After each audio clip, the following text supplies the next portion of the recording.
So'x tumaniga O'zbekiston mahallalar uyushmasi vakillari rahbarligida tashrif buyurgan ishchi guruh mahalla erkinligi faoliyatini o'rgandi. Tuman hokimligi majlislar zalida tumandagi 25 ta mahalla fuqarolar yig'inida faoliyat olib borayotgan mahalla erkinligi bilan uchrashuv tashkil etildi.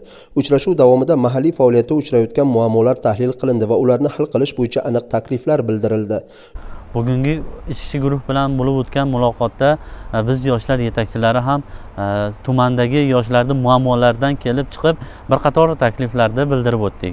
Jumladan men yoshlar yetakchisi sifatida faoliyat olib borayotgan Sarikanda mahallasi misolida mahallam yoshlarni zamonaviy kasblarga o'rgatish hamda xorijiy tillarni o'qitish maqsadida zamonaviy tipdagi yengil konstruksiyali o'quv markazi tashkil etishni taklifini bildirib o'tdim. Natijada O'zbekiston mahallalar uyushmasi tomonidan mablag' ajratilib, yengil tipdagi o'quv markaz quriladigan bo'ldi.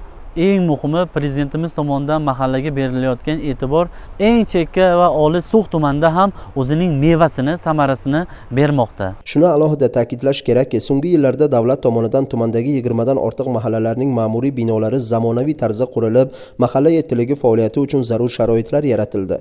E'tiborli jihati shundaki, mahalla tizimini takomillashtirishga qaratilgan ushbu tadbirlar aholining ijtimoiy holatini yaxshilash va mahallalardagi hayot sifatini oshirishga qaratilgan muhim qadamdir. Jahongir Sobirov, Xolmurod Abulfayziyev, So'x tumanidan tayyorlandi.